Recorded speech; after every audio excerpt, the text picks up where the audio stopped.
Coming at you all the way live from Oakland, California. This is Revolution.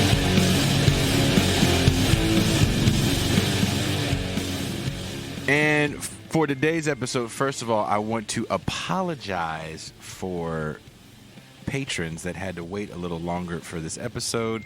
I had severe issues with the computer restream where it allows me to dump down the audio from the episodes has changed their format, so the file was too large and it was just causing all kind of crashing problems. So I apologize to patrons for getting this out a little bit later than usual.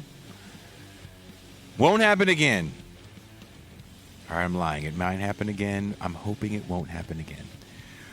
But what I'm going to be giving you guys is the episode that we recently did with Professor Preston Smith. A while back, Teray Reed and I got into a conversation about the book The Color of Law. And if you follow this show for a while, I had Rothstein on the show. And we got into a really interesting conversation. And he directed me to the work of Preston Smith. Preston Smith had got his doctorate, I believe, under Teray's dad, Adolph Reed. So originally the episode was going to be Preston, Adolph, and Teray. And it didn't work out. Scheduling is difficult. With booking these shows, even when you have someone hooking you up, scheduling can be somewhat difficult. So when we finally worked it out, it was just Preston Smith. But Pascal had actually got his book, and I got sent a 30-page summary. It was a long summary. The book is a long book, and when Pascal got the book, he just kind of was like, man, this is so great, so great, so great. And I got the summary a little later. And as I got the summary, I was like, man, this is intense. Like, this is what people need to hear at a moment like right now, where we're kind of falling into representation politics. So Preston came on the show, and keeping to my strict hour-long format, and I say this totally facetiously if you know me, he said it's an hour, right? That was like the last email. And we were kind of nervous. I was very nervous because I've seen him on other shows, but I told him the show was a little looser. And everything about this show visually for Pascal and I was pretty cool with Preston. And then, of course, the chat truly appreciated it. And I can't say this enough. If you haven't done it, there's links in the description to wherever you're watching this show. Please subscribe to the YouTube channel so you can be part of these live streams. We try to be as interactive as possible with people that have questions for the guests. It does make the show more fun when you can watch it live. Definitely you can go back and watch it, and with stuff like this, you can just come back here and listen to it. But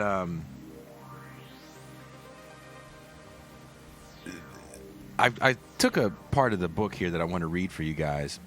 Following the war, the struggle against the communist ideology that endorsed radical equality but restricted liberty presented democracy with a different challenge. In the fight against communism, democracy took on a different meaning for its American adherents by stressing its civil libertarian dimension. Gunnar Myrdal's American Dream, while researched and written in the context of the war against fascism, was also relevant in the Cold War. In either context, Myrdal's thesis that there was a contradiction between the American creed of liberty and equality and whites' practice of virulent racism besmirched American democracy. Black leaders from at least the time of Frederick Douglass have attempted to expose this contradiction as a way to shame whites into practicing their professed ideals and accepting African Americans as full citizens. Racial democracy has been the dominant ideology of black politics since World War II, but social democracy has also surfaced periodically. Unsurprisingly, the Depression era was a period in which social democracy as ideology and politics vied strongly with racial democracy in shaping black protest. Black leftist politics was often independent of the Communist Party, but critical of the New Deal as not radical enough. Black social democrats believed that a reformed capitalist political economy would not appreciably improve the socioeconomic conditions of black workers. Although cognizant of the discriminatory policies of the American Federation of Labor, AFL, they thought the emergence and success of the Congress of Industrial Organizations, CIO, bode well for interracial worker cooperation. Social democratic politics was best exhibited by a group of young radicals on the faculty of Howard University, including Ralph Bunche, E. Franklin Frazier, Abraham Harris, and Sterling Brown. Political scientist Ralph Bunche's thought arguably best expressed the social democratic tendency in black ideologies in the 1930s. He believed that black workers suffered more from economic inequality than from racial discrimination. And he criticized black political organizations for their middle-class orientation and for not appreciating the contribution a capitalist economy made to black oppression. Bunche and his colleagues felt that only an interracial workers' movement could sufficiently apply the pressure for state action to provide economic security to black workers. Despite this sentiment, these black social democrats attempted to unify all black political tendencies behind a common program of the National Negro Congress, which proved unworkable and ultimately failed. So that's just part of the book. It's part of the conversation that we're going to have in this show. Take a listen, share on all your social media platforms. Again, if you haven't done it, subscribe to the YouTube channel so you can be notified when these live streams happen every Tuesday and Thursday at 6 p.m. Pacific Standard Time and Saturday, 9 a.m. Pacific Standard Time. Sometimes we have special ones here and there.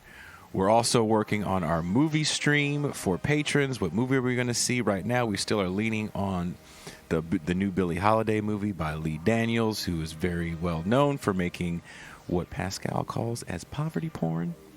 I have to agree, but there were things I did like about this movie. And if you have the means, if you want to help see the channel grow, become a patron. This is listener funded. And we try to throw in some goodies there for the patrons as far as some merchandise here and there. So thank you guys for taking the time to listen. And I am out. So there's one thing I forgot to mention. So the show starts off with a clip of some black people in 1960, some middle-class black people talking about why they do not want an influx of black Southerners to come in their neighborhood, why they don't want LA to get blacker. So it's an interesting conversation. So enjoy Preston Smith II, Professor Preston Smith II. Great show. Thank you guys.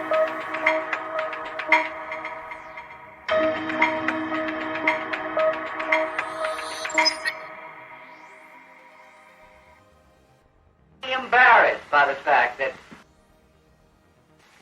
at our last meeting, we discussed the problem of integrated housing, and we found out that almost 1,700 Negroes are moving into Los Angeles a month. By 1970, there'll probably be 1 million Negroes in this city. And I know that people are concerned about this. They may not talk about it very often, but I certainly heard them shudder in church when he said there'd be 1 million Negroes in Los Angeles. We shudder because we're saying, in essence, the majority of these people are not like we are. And we felt that maybe some of us felt we left the South because we were getting away from this problem. We are part of this exodus too. But we are a little maybe embarrassed by the fact that here we're going to have a mass element come in that's going to create a tremendous social problem in the community to which we find a great deal of difficulty in relating to. Well, I don't want to sound like a do-gooder, because I really am not, and I'm somewhat of a snob. But I do think that with these people coming in who are not our intellectual equals, nor are they of our sociological bracket. They're not to be a handicap to us. They'll find their own level. Now, I do sound like a snob, but I don't mean it this way. But they're used to living a certain way, and they, too, might rise up above their origin and might one day be our associates. The whole tone of this meeting is we're setting ourselves up as little puppet Jesuses. We can't help anyone else until we help ourselves. The Negro has had two professions, his own medicine, dentistry, law, or psychiatry, and he's had the profession of being a Negro. And many of us have come out here to escape from this second profession of being a Negro. And we are out here a while, and we're working in our own field, and then we find out that here these same problems are falling on the heels of 1,600 Negroes a month that come into Los Angeles. Now this gives us problems. It's our own view. It's our own identifying with these Negroes that are coming in with their carpetbags that causes us problems. This is a basic embarrassment that we as Negroes have. We want to live together, yet we want to sort of scatter to the far winds and live amongst white people. We are brought up in terms of this, that to have a dark skin, to be a Negro, there is something wrong with it. And if you take a child and raise him, a very impressionable child, and have him grow up in an atmosphere where your color of skin is something that is looked down upon, that there is something wrong with you, that you are not, you don't have the abilities of other people. Even no matter how much education, no matter how much training, etc. you have, a lot of these impressions stay with you. I feel that we have to search for a new image. When I wake up in the morning, I don't look in the mirror and say, you are a Negro, therefore you will face life in a certain way. I see myself as a person just like all the people that I work with and the children that I deal with, and they're all people. I've got to break in here. Yeah. I've tolerated this long. This idea of this consciousness of you've got to look in the mirror to face yourself to go through this bit about being a Negro is very naive. The individual, this concept was instilled in you before you could think. Right. Oh, I don't agree with you. And first of all, we have, as a symbol in our community, the white, straight hair, brown hair, as the symbol of the thing to strive for. Now, there's nothing wrong with it, except that it represents the very fact that we are talking about. The idea, the Negro in our society is a rejected child. There's no two ways about it. It's in Los Angeles, it's in New York City, it's in any place in the United States.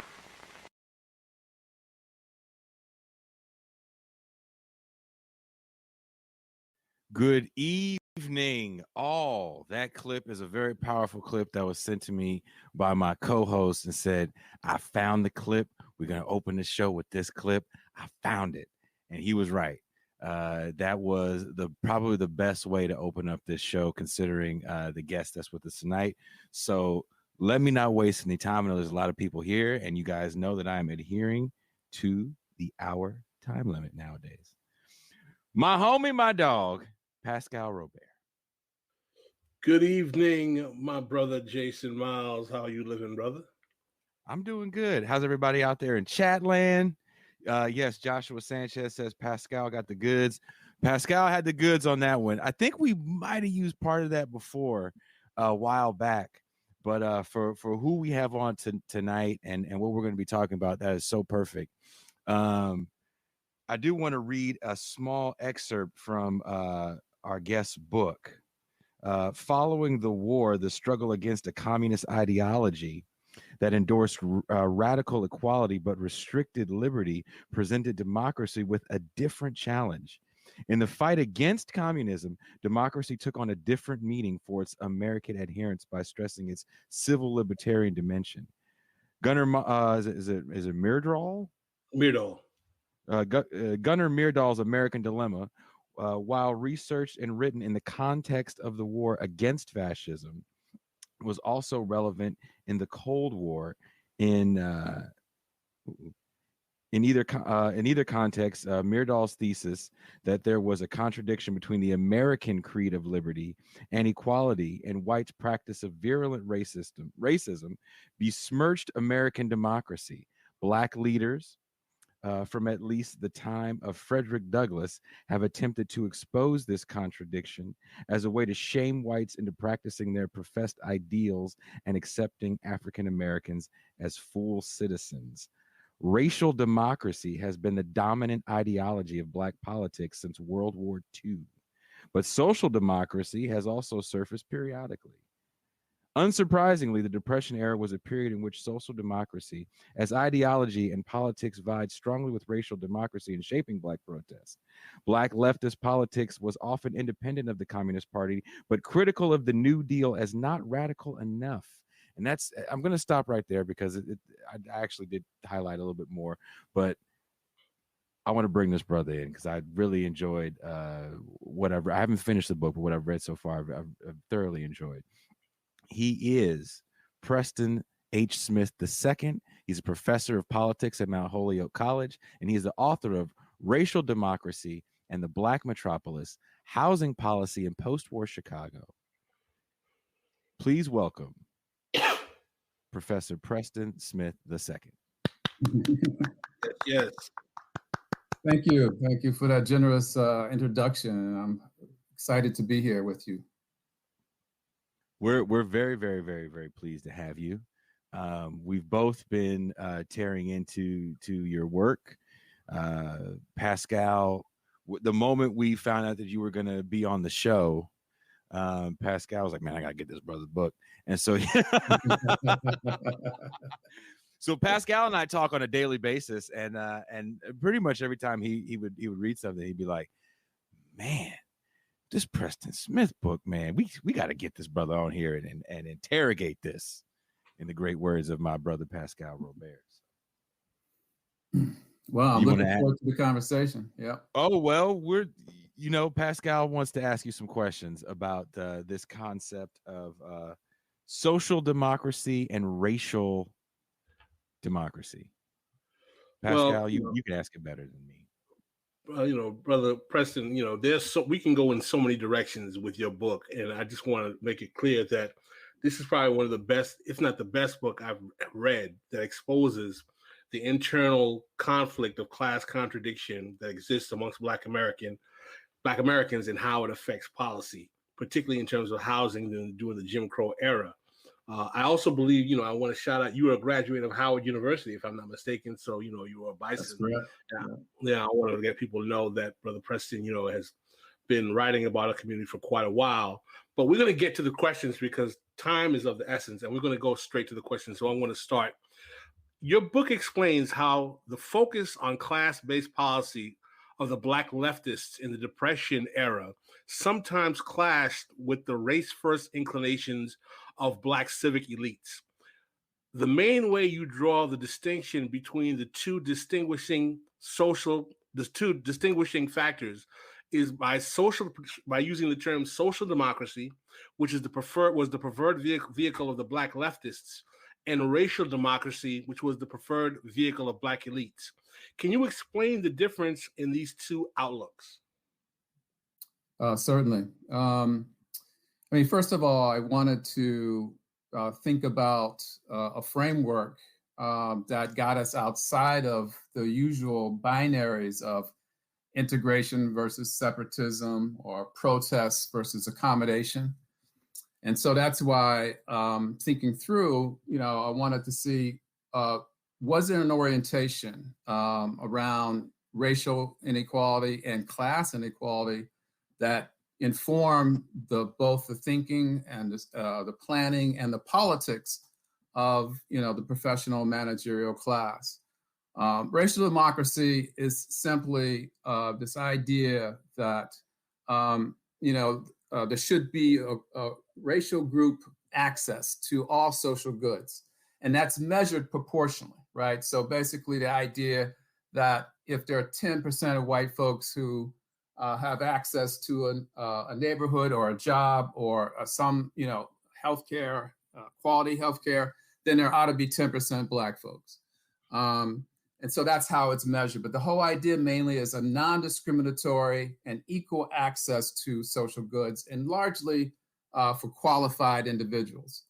The idea of social democracy, really in contradistinction from racial democracy, is this idea that basically you need a sort of broad access. You need universal programs to deal with particular problems or particular issues within society. So let me just give you an example of how I think about this in terms of housing, which is what the book is focusing on.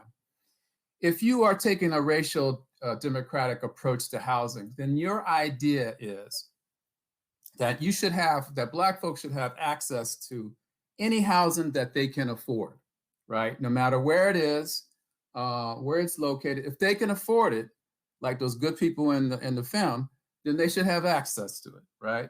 The idea of social democracy is that you should have the people, African Americans and other Americans, should have access to housing and adequate housing, whether they can afford it or not. So that's the big difference.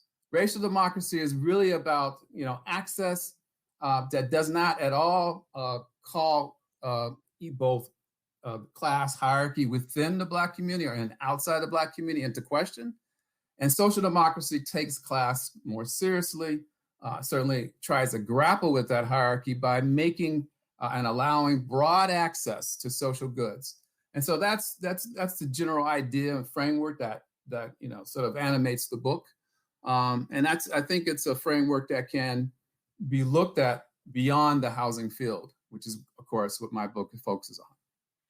And what's interesting about that is in your book, you very eloquently demonstrate that Blacks, working class Blacks, particularly during the Depression eras, were bumping heads with the Black professional managerial class in that time because they were demanding policy prescriptions that benefited them as working class people. And as we know today, the majority of Black people are working class or working poor, yet we still today have a Black elite, petit bourgeois managerial class that shapes the ideological infrastructure of today's politics and discourse.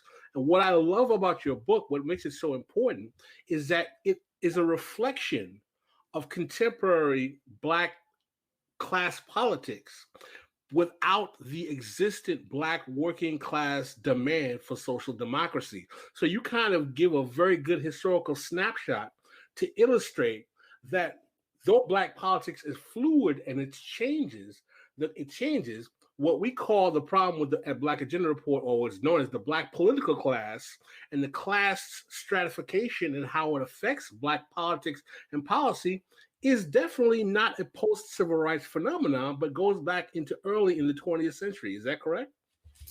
Absolutely. Absolutely. I mean, as I mentioned, and I think the excerpt that Jason read, this idea particularly of using democracy as a way to expose the contradictions, the supposed contradictions between a sort of liberal creed and racist behavior. It goes back Frederick Douglass perhaps before. But what you mentioned in terms of the influence of a middle class or influence of a professional managerial class speaking for the race, that has been a feature of African-American life. Again, from that same period, the classes have or the characters have changed, but the message has been basically the same, that we know best. And that's because, the idea of their class interest has always been presented, either hidden or presented as being in the best interest of all Black folks, right? In other words, if we get access to housing, or we get access to these jobs, if we get in the room, right? How many times have you heard this? If we get at the table and we get in the room, then that means we can open up doors for the rest of you. Well, you can't open up doors if there's only a limited number of people that can come in based on the constrictions of principles of a capitalist political economy, which is basically, what is profitable and what is going to be allowed. So I think that their notions are bankrupt at this moment, and we need to have other ways of thinking broader than the idea of basically racial group access. We need to think about who is winning and who is losing in that particular approach. And I try to demonstrate in the book that I think it's working class and poor Blacks in housing and in other areas who have been losing. I did want to ask this question real quick to kind of deviate from the, the questions we have for the show. Pascal and I talked about this a little bit earlier this morning. I think it was, I can't remember which company it was that's dumping $10 billion with a B into Black women's starting business for Black women. Who was that, Pascal? Goldman Sachs. Goldman Sachs is giving Black women $10 billion with a B. To help start some businesses. How do you feel about that kind of politics where private industries come in and just try to ignite some Black capitalism? Well, I feel like I'm deja vu all over again. If we're thinking about the 1970s and sort of the really one at least more recent articulation of Black capitalism under Richard Nixon. The idea again here, and we heard this throughout the campaign amongst Democratic Party aspirants, that we need to support Black business. We need to have more Black entrepreneurs. And so, yeah, this is another instance of if we're going to confront the sort of problem and issues that the majority of Black people have, then the best way to do it is to seed Black businesses or to integrate corporate America. And again, the assumption with that is that that's going to trickle down, to brothers and sisters basically on the block. And and we know, at least we've been through this before, but it is a story that we continually tell. Or this class continues to help because it allows them to continue to develop their legitimacy, right, as leaders of the group and leaders of the race. And I think that's something we have to call into question. Excellent. I do have to ask a question from. He's pretty much the fifth Beatle here. Jean Bajlan has sent me a question that he wants to ask the professor. He says, can you ask the professor if he thinks racial democracy is a dead end because it will result in a reaction from whites because it will mean less of a limited pie for white people? That's from Professor Jean Bajlan at the University of Missouri State. So, I think racial democracy is a dead end for other reasons. I'm not sure that, the focus of this should be, obviously when you're thinking about, Black political aspirations or aspirations of, different Black citizens, you have to think about what is going to be the reaction and relationship to other Americans, other groups, because we're all part of the same polity. I think it's a dead end. Racial democracy is a dead end because it has limited impact. And I've been, that's what I've been saying. It doesn't have the wherewithal to address really some basic fundamental material needs of the majority of Black people. And I think the other thing is that the logic of racial democracy, which is to continually to push for, sort of race-targeted policies, right?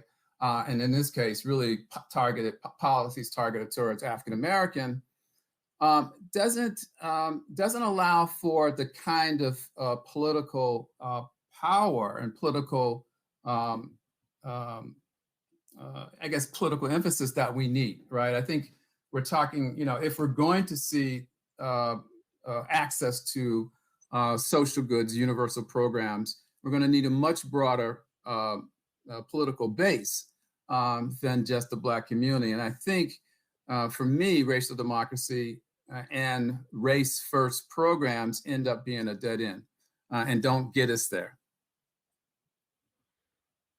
I mean, couldn't we argue that one of the problems with the racial democracy or race first program is that it has not escaped the paradigm where you have race management under racial elite tutelage negotiating negotiating the interests of the majority of blacks and ending up settling for class-based initiatives for their class and patronage, what I call fatback and biscuits, that basically is able to keep them tied, i.e., to the centrist faction of the Democratic Party, i.e., corporate interests, and keeps them policy-wise tied to an agenda that does not address the needs of the majority of working class and poor Black people.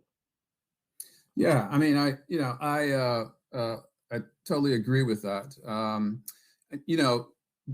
No question that basically racial democracy allows for that sort of managing. And so what we've seen basically, particular in the neoliberal area, where scarcity is permanent, right, is the idea that there's certain population, working class population, largely Black and brown, but white population as well, are in precarious situations.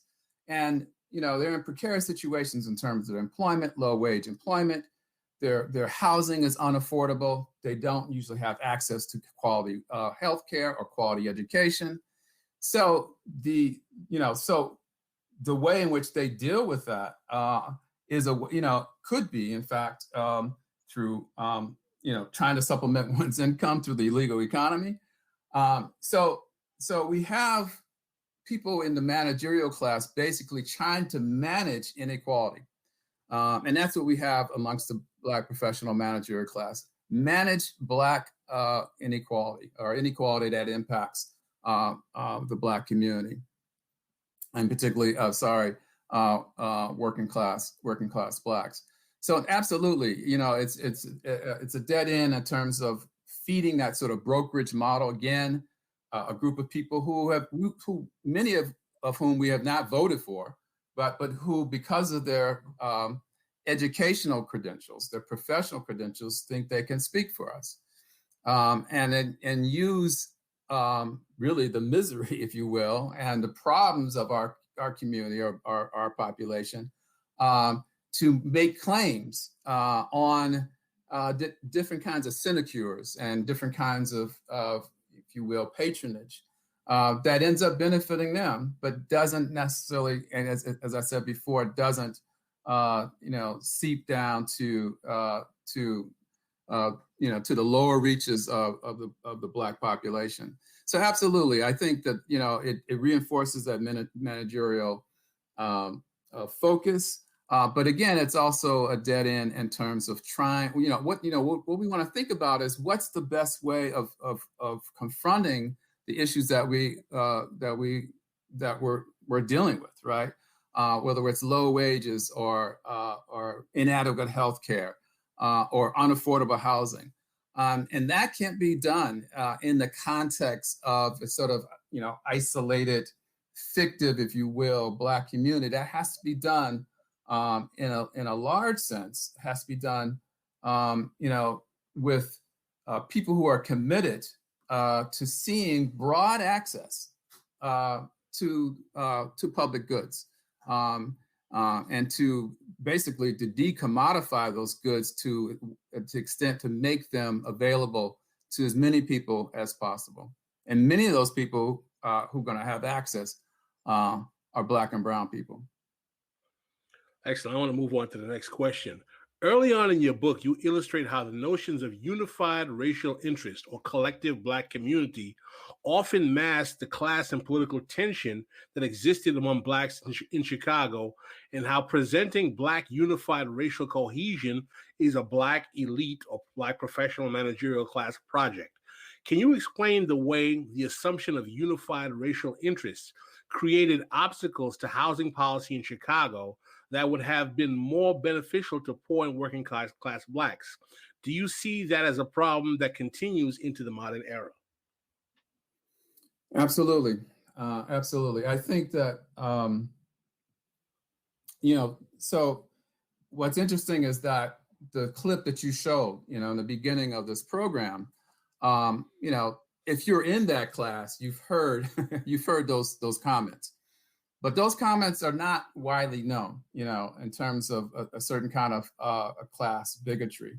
And so I think there are moments when Black middle class folks will focus on their class, and it's usually in the moment when, in fact, they feel like they're not getting the same things that their white counterparts are getting, right? In other words, Black people are almost saying to themselves, we like, class privilege too, or we should have class privilege too.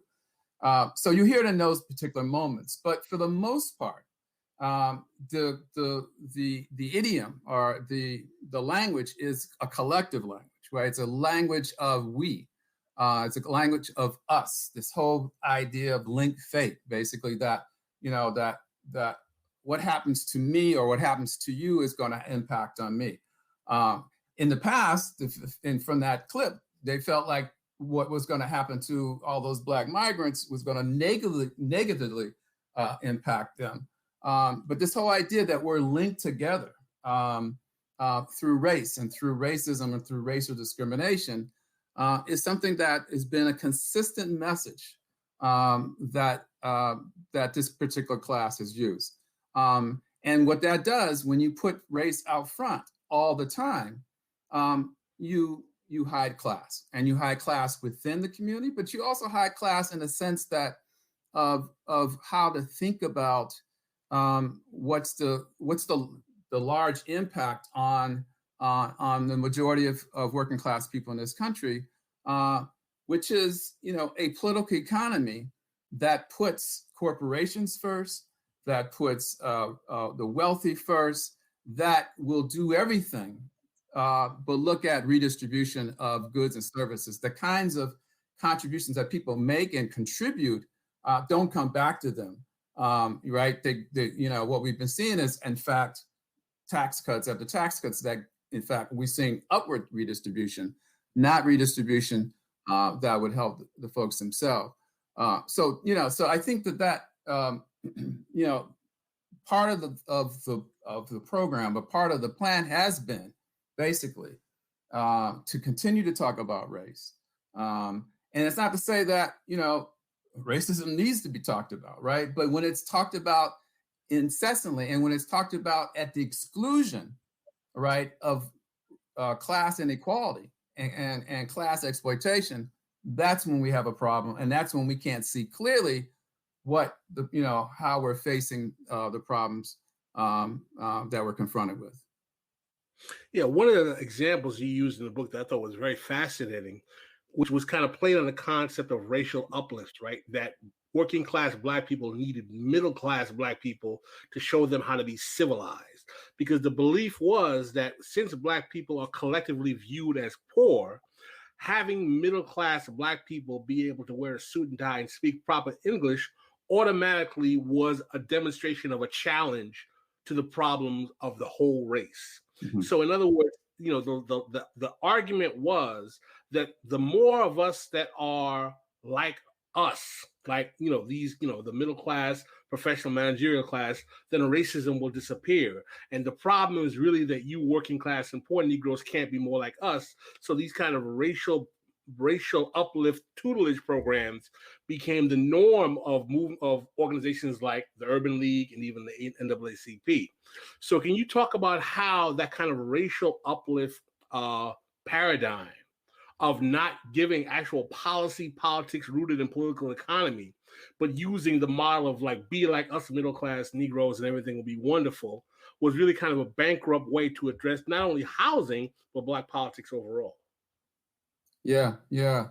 Again, I think that racial uplift has been with us for a long time in the politics, in Black politics, and particularly politics of middle class Blacks. And again, what you saw in that clip was a lot of anxiety, right? A lot of anxiety about what was going to happen when all these Negroes, all these Black folks were going to come to Los Angeles, come to the city, and begin to, in a sense, create what they thought, racial racial conflict, right? And so the Urban League, which I've done my early work on,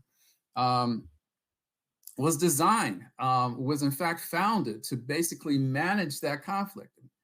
When African Americans, Black Southerners were migrating to the North, and for the most part, for labor to work in defense industries, the city fathers were concerned about what's going to happen. First of all, they sort of thought maybe they would go back. I mean, which was foolish. But when they realized they weren't going anywhere, they needed to have, basically social work professionals, Black social work professionals, think about what are the ways in which we can sort of manage, if you will, assimilation, or manage and to minimize the conflict at the workplace, and particularly the conflict also in the community. And of course, the big way in which they managed that was through segregation, right? So we see this now. And in fact, the most recent example of this uplift was our very own first Black president, who, would go to different communities. Now he would go, so what was irksome, if you will, this idea that he would go basically, he would go to the white community or a white population, or basically go not really to talk to bankers, and it would be about policy. But when he came to talk to Black people, what did he talk about? He talked about us being better parents. He talked about, making sure that we got our kids in the house, fed them better, didn't watch too much TV. It was all these really sort of underclass assumptions about, about Black poor people and working class people that he was projecting, and that's been a basic part of the program. And so I think a large part of that agenda, if your program is dependent on individuals qualifying to get access to social goods, which they should get access to as citizens and as residents, if you're dependent on that, then you must have a program that basically engages in behavior modification, right? And we saw so much of that. In fact, what I say in the book is that a large part of the interest in public housing in the beginning was the idea that public housing would shape these folks into good tenants, right? Good homemakers, right? They couldn't have been before that, but through that process, and then that would prepare them for home ownership. So it was this idea of sort of a ladder starting out, in public housing, moving up. And again, it was, Black social workers who often were the managers of public housing at that particular time. And so, and so there was a lot of attention to them making themselves palatable to their future white neighbors, but also making them palatable to their future Black middle class neighbors, right? So yeah, Where's Your Uplift has been a continuing program amongst this elite. One question I want to ask, because this is very important, because we have been promoting this episode to talk about how Black middle class or Black professional class or Black elite complicity help facilitate bad housing decisions, or even housing segregation for working class Blacks in post-war Chicago. So if you can specifically, can you elaborate for us the specific ways in which, whether you want to call them the Black middle class or the Black elite, in the post-World War II era facilitated lower housing quality for poor and working class Blacks in Chicago? Yeah, I can. I mean, first thing I would say is that,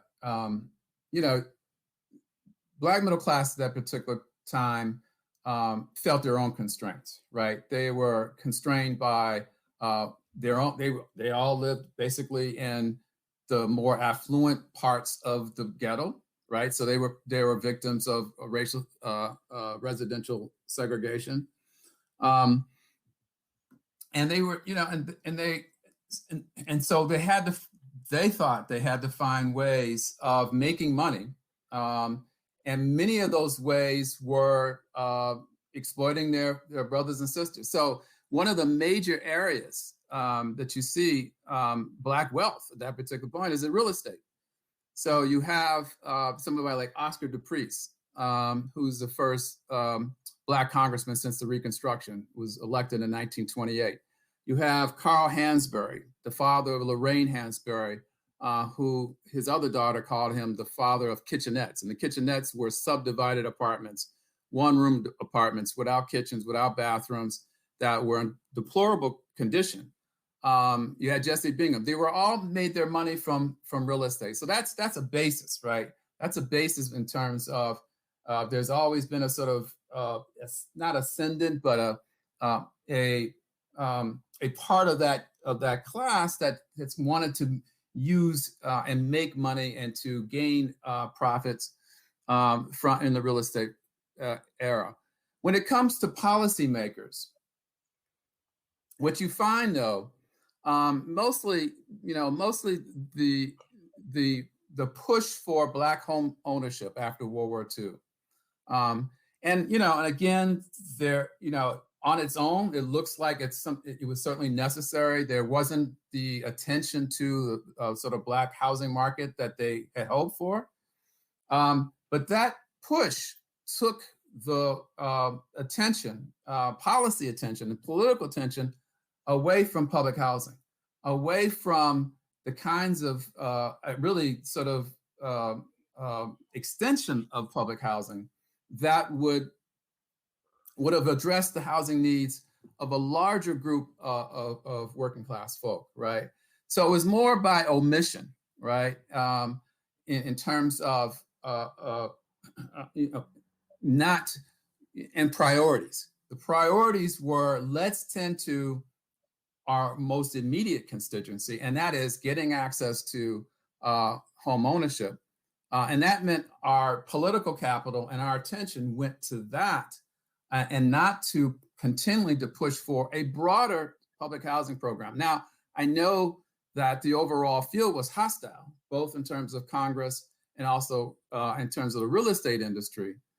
But if that's the solution that's going to address the better housing needs of the population, then that's what you have to continue to work with and think about different ways of pushing that. So I think the major way, the major failing when it comes to policy was that choice, was buying into, in a sense, sort of the American dream and the importance of home ownership. And it's come back now. It's come back now on the guise of let's reduce the Black rate, the racial wealth gap. That becomes the rationale for us now focusing on home ownership once again, and not thinking about a broad social housing program which increases rent subsidies to a larger group of people who would have access to adequate and affordable housing, right? Not everybody's going to own their own home, right? And so what you want to focus, if you're gonna impact on the largest group of people, you need to think about how can I push for and win, right, more subsidies so that it's not the very poor who have access to public housing, but people who have to get up and go to work every day, right? And so we see the same kind of, I think, if you will, sort of omission and priorities now that we saw then. Interesting. So what ends up happening is that the fallacy of this racial kinship unified Black interest doesn't calculate the class prerogatives of those who are the leader of the community, and whether maliciously or not, they intentionally look out for their own class interests, and as a consequence, the majority of Black folk who are working class get left behind. Yeah, I mean, so it's interesting. I mean, in some cases, their class interests are quite clear, right? If you look at different studies of Black gentrification, you'll be those who are talking about, look, I'm here to see my property develop, right? See my property values increase, and really don't care who's displaced, right? I mean, that's sort of naked, if you will, class interest. But for the most part, or at least in other circumstances, that class interest gets folded into the racist interest, right? And so in some cases, I think, or that perhaps the class interests are not even visible to those who are continually to spout ideas of racial unity, ideas of racial group politics. But it's there and it comes back. And in some cases that, when you go far enough, actually, and thinking about the impact and the lack of impact of race first programs, race targeted programs, and the fact that who gets fed first are Black middle class folks, then you're talking about that race politics being a class politics. Right. Okay. Another question I want to ask you is that many scholars of Jim Crow housing discrimination focus on the role of white financial institutions, majority white government officials. Some would even deny that Black elites had enough power to adversely affect the housing options of working class and poor Blacks. Can you explain why it's important to complicate the narrative of exclusive white responsibility for providing a rebuttal didn't have power to affect Black working class and poor housing? Can you ask that question again, Pascal? The Boost Mobile on your Wi-Fi was acting up.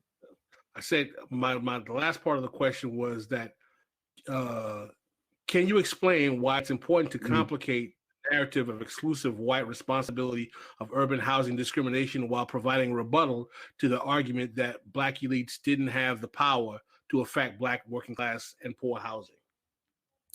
Yes, yeah, sure. I think that clearly is the major perspective on looking at this particular time period. And I think that during this time period, no question that the architects of both class stratified and racially discriminatory housing policy were financial elites, was the retailers, people who own property, large property in the downtown area, and their allies, if you will, their partners that were in City Hall. And these were, for the most part, white men. So we understand that. But if you don't criticize, if you will, the sort of public-private partnership that was pushing things like urban renewal, if you don't criticize it for beyond its racially discriminatory aspects of it, and basically arguing, in a sense, what we saw, I think, in Chicago is that what we need actually is Black-led redevelopment, right? We need Blacks to be in charge, or to be at least partners in that. If you're engaging in that, then you're complicit. Then you're legitimizing that particular arrangement, right? And so you may not have had the power to do it, but you're not exposing the political economic foundations of that arrangement.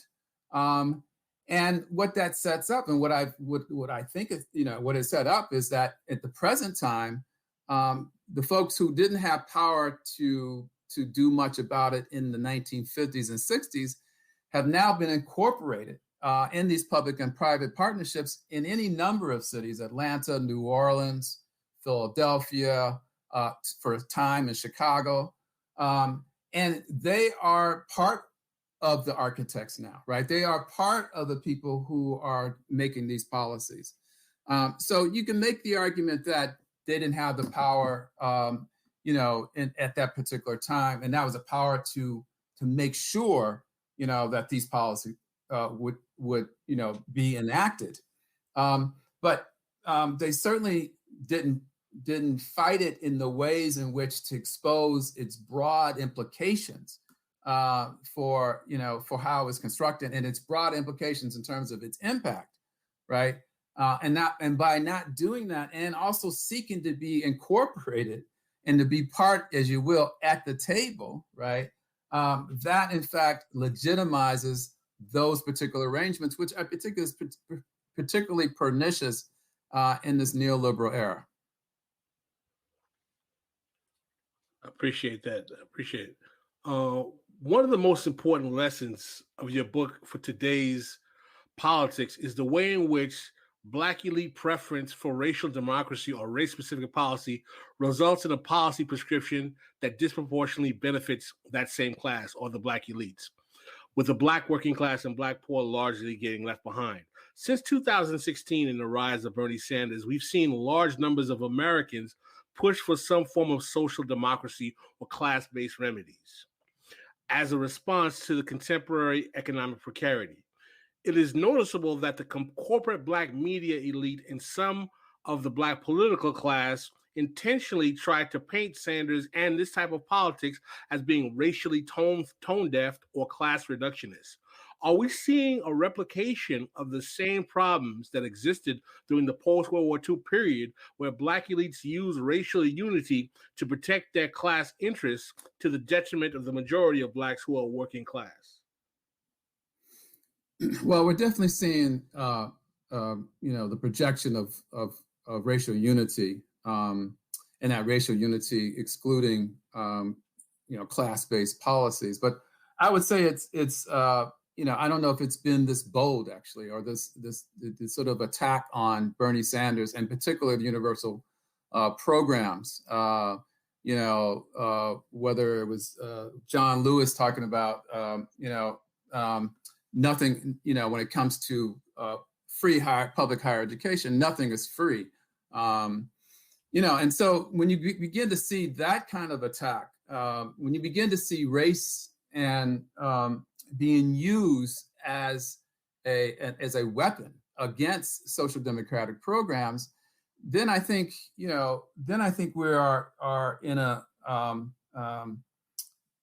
in sort of dangerous times, right? I think we're in dangerous times, and because I think it's become now a litmus test that you have to speak to racism, whether it's called structural racism or racial discrimination. That becomes a litmus test before you can be considered, to run for office, I suppose. But to be able to even comment and talk about what are the kinds of problems that are facing the Black community. And so, absolutely, I think that I don't see it so much as a replication. The racial unity existed in the past and it exists now. But I see that, I think there was a little more fluidity around racial democracy and social democracy, certainly going up into the war. And we begin to see racial democracy become more dominant after war. Right now, though, I think that there's no question that race has been used, against social democratic programs. In other words, if you can't speak to, or have a policy that's going to speak and address and target African Americans, then it becomes delegitimate, even though we know that if Medicare for all or free public higher education was implemented, the majority of Black people would benefit, right? But it becomes a sort of, race-targeted program, which, by the way, are very similar to means-tested programs in the sense that they are very narrowly focused.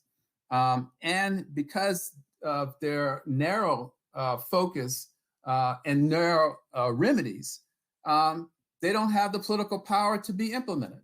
And if they are implemented, the political power to be sustained. So yeah, I think we're in precarious times when we see the kinds of attack that we saw, during the Sanders campaign, and the use of race to beat down, if you will, social democratic programs that would benefit the majority of Black people. I can't say that too many times. Wow. So one of the themes that we talk about on this show is how Black politics is a class politics, and the class it represents is not the majority of Blacks who are working class.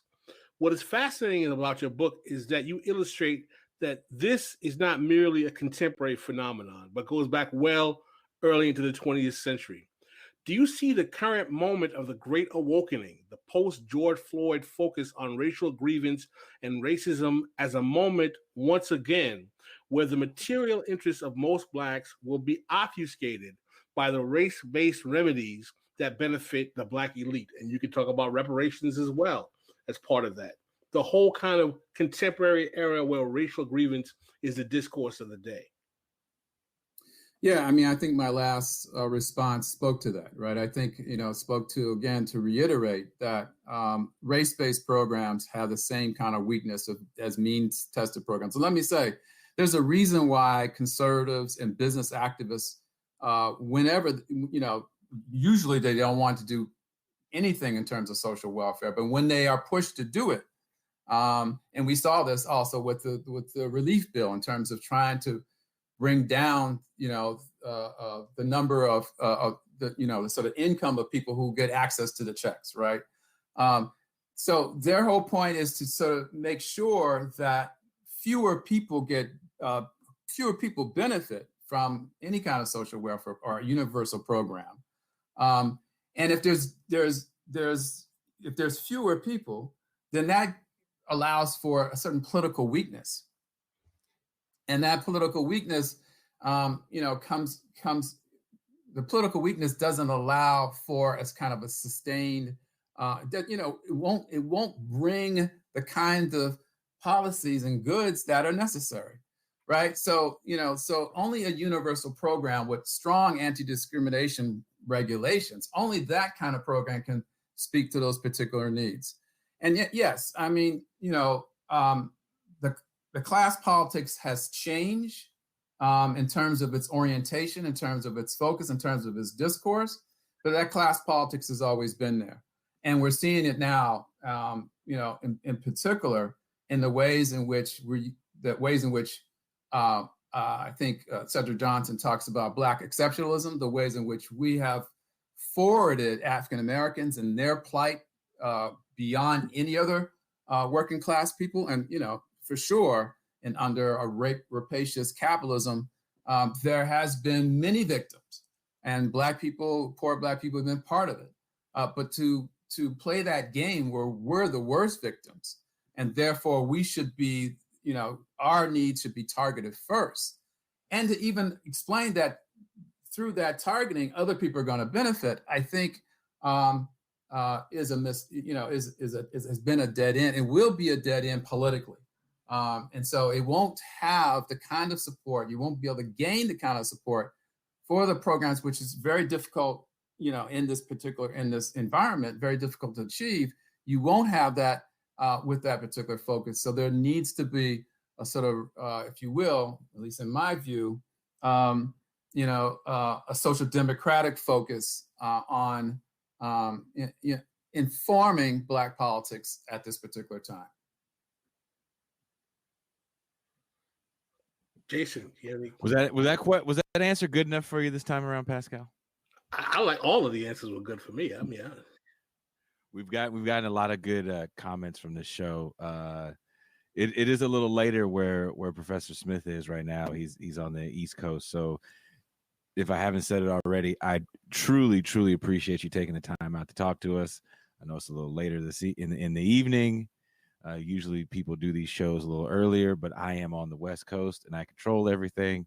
So there you go. Is there any questions from the chat before the professor signs off? Oh, people are saying you're fantastic, Professor. Oh, it's always good. Yeah. Well, I want to approach that you talked. What are your thoughts? And if you can give us an analysis of the current fascination with racial disparities discourse and the racial wealth gap, and what exactly does that politics sets up? Is it a new politics? Is it a new discourse? And what do you think it's about? Well, I think the focus on racial disparities is what I've been talking about is, so again, so much I think of what informs the class politics of this particular group is this idea that, in a sense, class hierarchy should not ever be attacked or destructed, right? Class hierarchy, what we want, or what this group particular wants with the idea of racial disparities, is they want proportional representation in terms of race. They want the same number or same proportion of Black rich people to have access that, white rich people have. And so what does that do is, how does that help, both working class Black people and working class white people, or working class brown people for that matter? So racial disparities, I think, is a it's a really myopic way of thinking about the kinds of issues that are facing poor and working class Black people. It doesn't, it assumes a kind of trickle down. Basically, you help the elites, or you help their institutions like Black private colleges, like my alma mater, and then that's going to trickle down to to folks at the bottom. And so I think that it's been a fascination, because that fascination allows for class and class hierarchy to be hidden and not to be attacked and not to be exposed as being part of the problem. Our goal here, if you want to, you want to improve the lives of the people who have to get up and go to work every day, then you have to talk about, class inequality. You have to talk about broad economic inequality. And that's what the battle here is for, right? The battle is trying to change the focus, change our focus on that, because that's going to have, more of an impact on the people who need things the most, rather than sort of, ill-considered reparation schemes that are not going to go anywhere in the first place, right? They're not going to be legislated by Congress. So why are we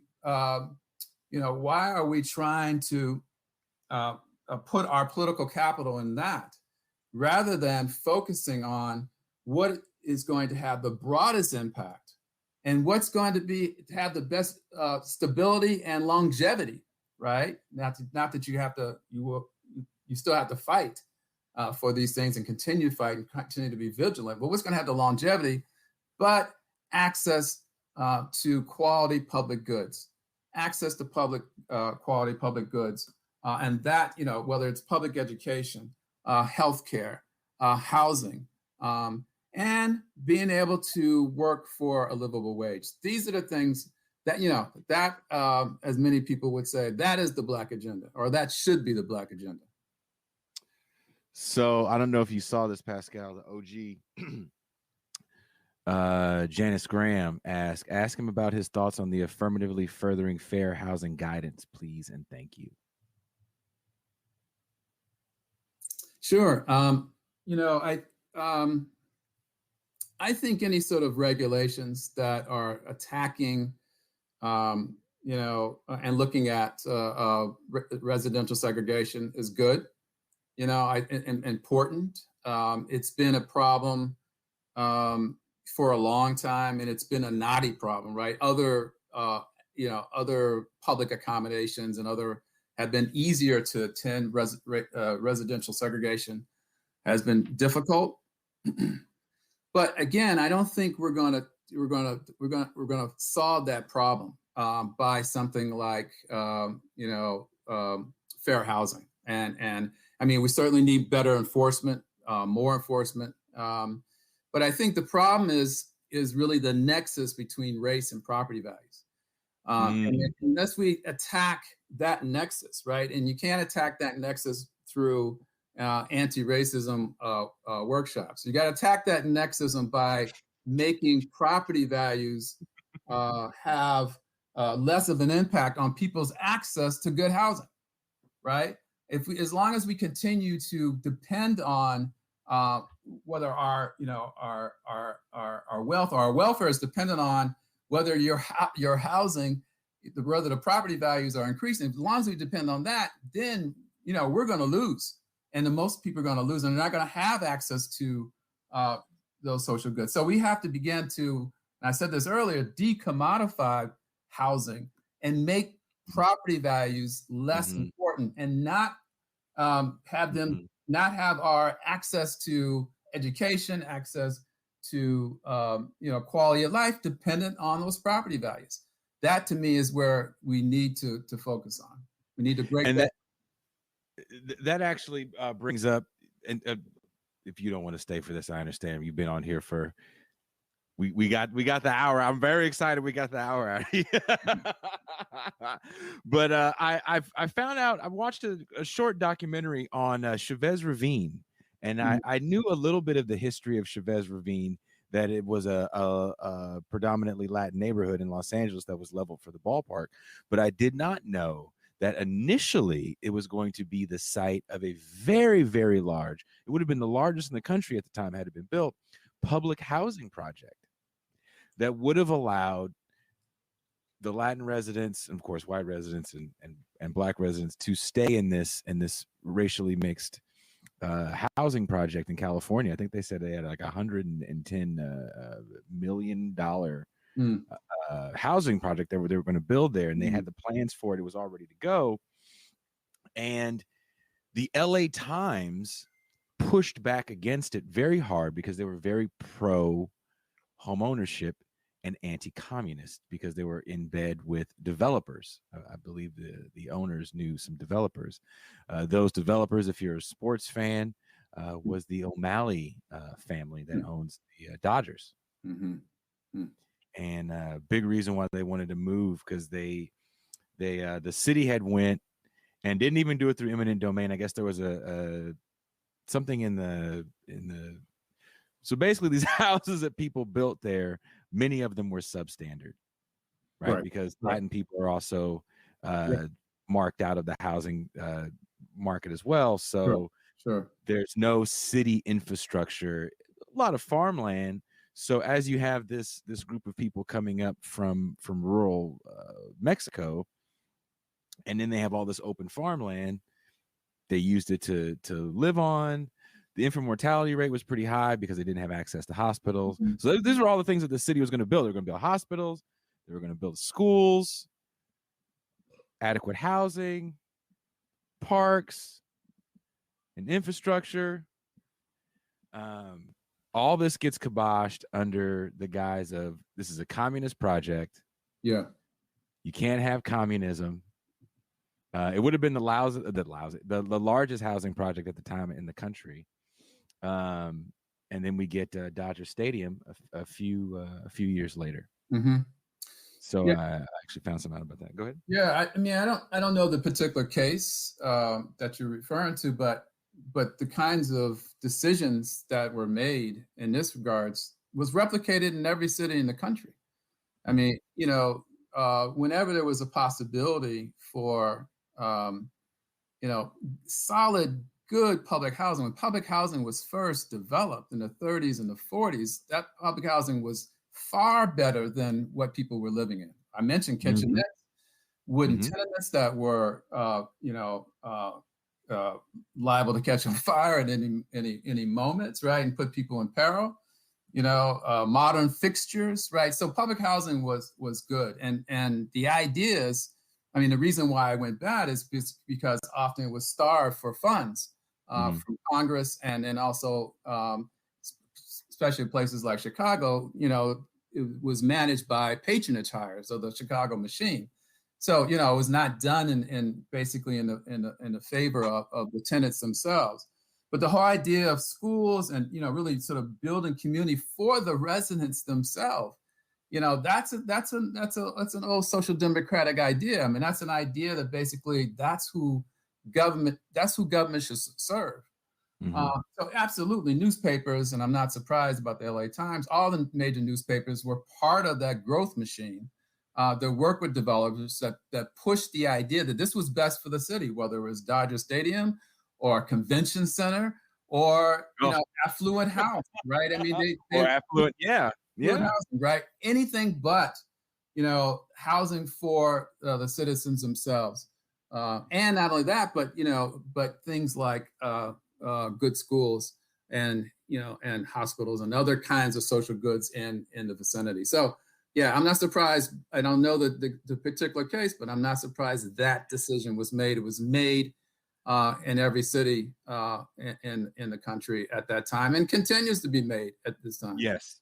And it's we look at public housing, I think, almost punitively, right? Mhm. Like, this is where poor people live, so let's not make it that nice because we want people to aspire. And what I found very interesting, and it really just echoes your sentiment right there, that this was going to be housing that was going to be so much better. These literal outhouses, most of the houses, I think there was about 3,000 people that lived there, right? At this time. And the city comes in, and it's not eminent domain like everybody thought. They actually bought the property. They said market value, but there's a lot that goes into whatever market value is. Sometimes people of color had to pay more for a piece of property than their white counterpart. There definitely was a lot of covenants to keep even brown people out of neighborhoods. Sure. So even though these people sold these ramshackle homes for I think one guy says in this documentary, his dad sold his property for $9,000. And, let's keep in mind, this is in the 40s. So, it's adjusted for inflation if you really want to. And could not find a home less than $15,000. That's right. And these are multi-generational families as well. Yeah. So you're talking about multiple people, and you talk about this too in your writing about how so many people live in one room. Yeah. So now they can't even go do that when they try to go live in the city.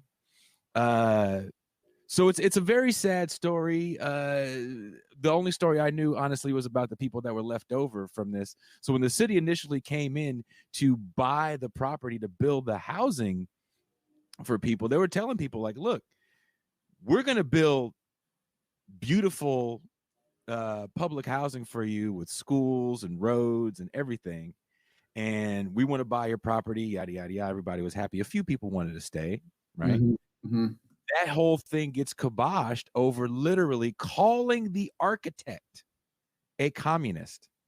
The architect then being called to Congress, and when asked, "Are you a communist?" he says, "I don't believe that's a constitutional question, and I'm not going to answer it."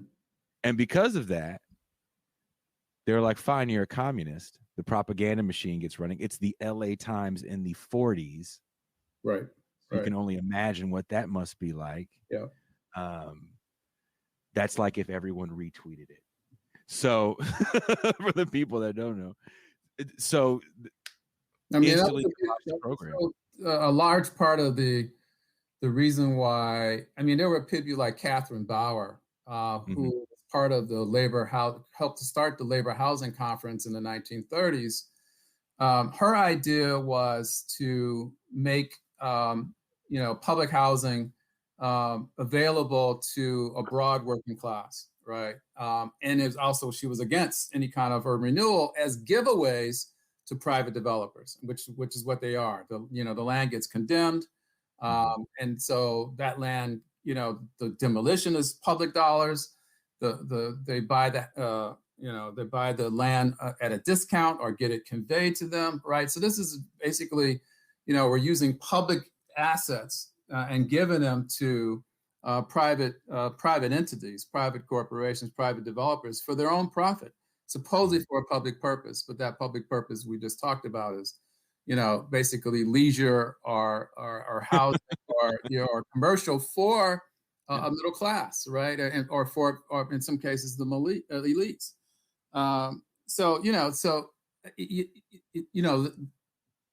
The attack on public housing did call it socialistic, did call it communistic. And that was a large part of sort of stopping that, that reform effort coming out of the 1930s. And, we don't see the kind of broad, so it's not just, I criticize, civic elites, Black civic elites, but, we see other sectors, liberals, and we see, labor unions also not supporting public housing. And that large part of that is because they had access to private housing. So it's a shame. It was a missed opportunity. And And right now, as you mentioned, even the term public housing is toxic, right?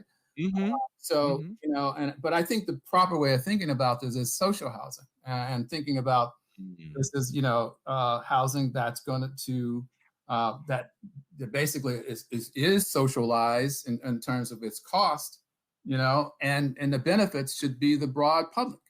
So I think that's what we need to think about housing in a different way. And I think social housing is the direction we need to think to. Oh, there's a socialist architect, and I cannot remember his name, and maybe you or Pascal remember the gentleman's name, who built a housing. It wasn't public housing; it was like a housing development in Southern California, and I cannot remember the name of the development off the top of my head. And part of what he built was just the utility of the house was made so the walls can move to fit your needs. So if you needed 3 rooms, you could move the walls and have 3 rooms. If you wanted a bigger living room, you can move it. And it was the antithesis of the Levittown houses, which weren't built. Yeah. So I wish I remember the name of that architect. Mike Davis talks about him in his book City of Quartz, and there's definitely a documentary about that. But again, we went longer than an hour. Thank you, Professor Smith, for spending some time with us. Professor Smith, and shout out his book again, Jason. Oh, guys, a long title. I just wrote it down. In the Black Metropolis, Housing Policy in Post-War Chicago. Preston Smith, H. Smith II. And there's links. Everybody, there's links wherever you're watching the show. I put links in the chat to the book.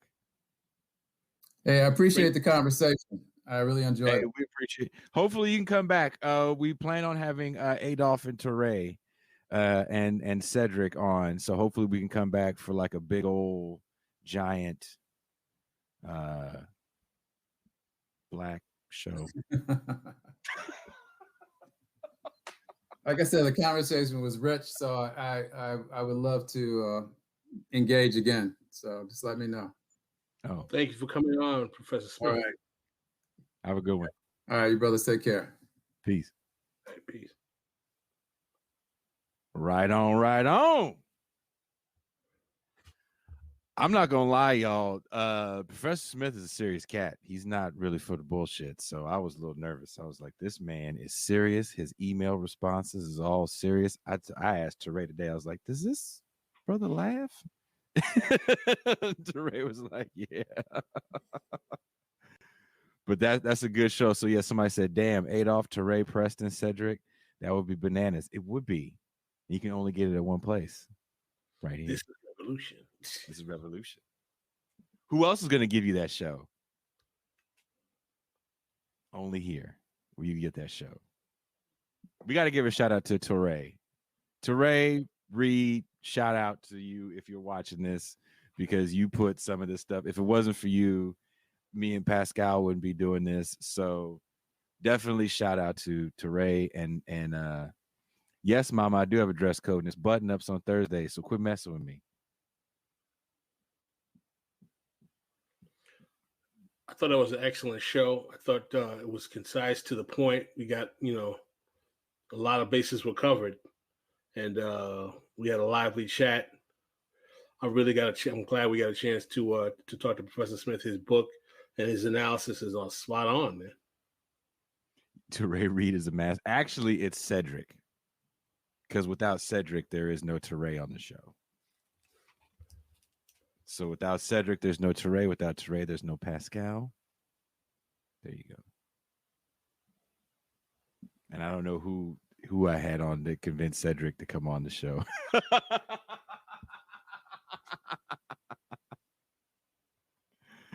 So thank you guys. If you haven't done it already, share the show. Please hit the subscribe button, hit the bell so you get notified. We do this every Tuesday, Thursday, and Saturday. Saturday, we have a special episode of, we don't know what to call it yet. We joke around and call Tuesday on Marcus's show Black Tuesday, and Saturday is equally as colored because it's Pascal, myself, and Marcus from the Left Flank Vets. We will be joined by Paul Prescott of Jacobin is going to come on.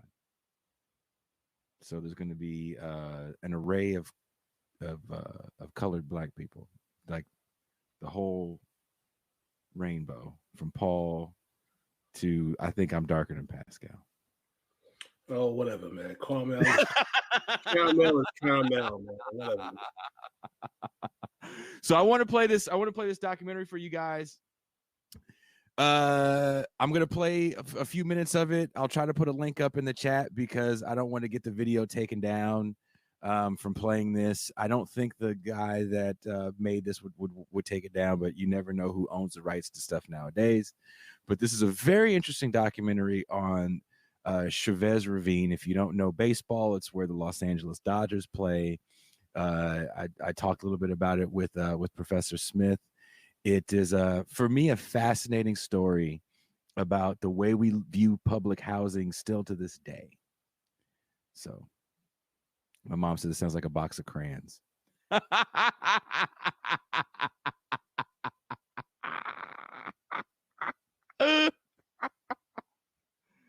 Oh, Pascal, side note, you did a great job today. Oh, thank you. Somebody says they're a white tech worker surrounded by liberal PMCs, but grew up working union family class, and this show resonates more with than any typical lefty podcast. Oh, well, it's because I lived for a time with working class white people. And that's a whole other topic for a whole other show. And yes, I am talking black complexion, and I am racist. And Doug Lane, by the way, Pascal said Kill Whitey is a totally okay title for your book. He texted me earlier today.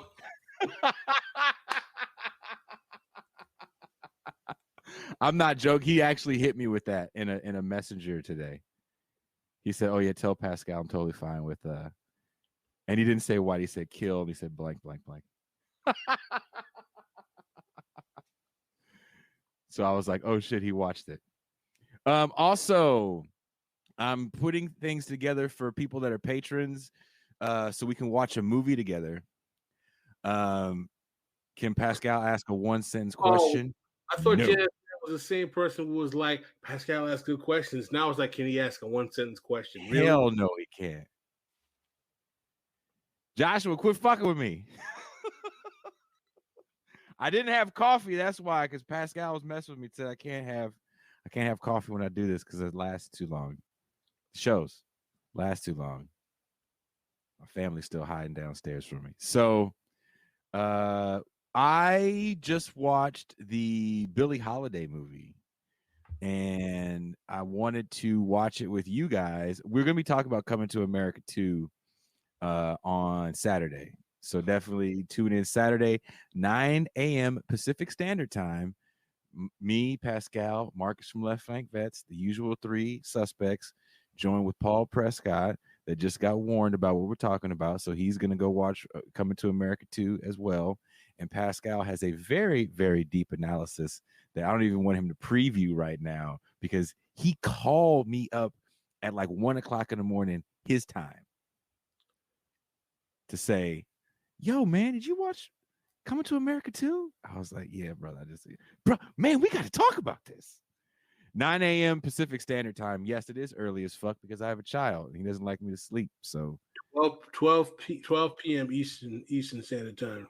Yeah. The rest of the cats that are coming on are all in Eastern Time, so they will look very rested while I will have bags under my eyes. So we will be talking about that. If people don't really want to watch the Billie Holiday movie, I'll leave it up to the patrons once they want to watch either Billie Holiday or this Coming to America 2.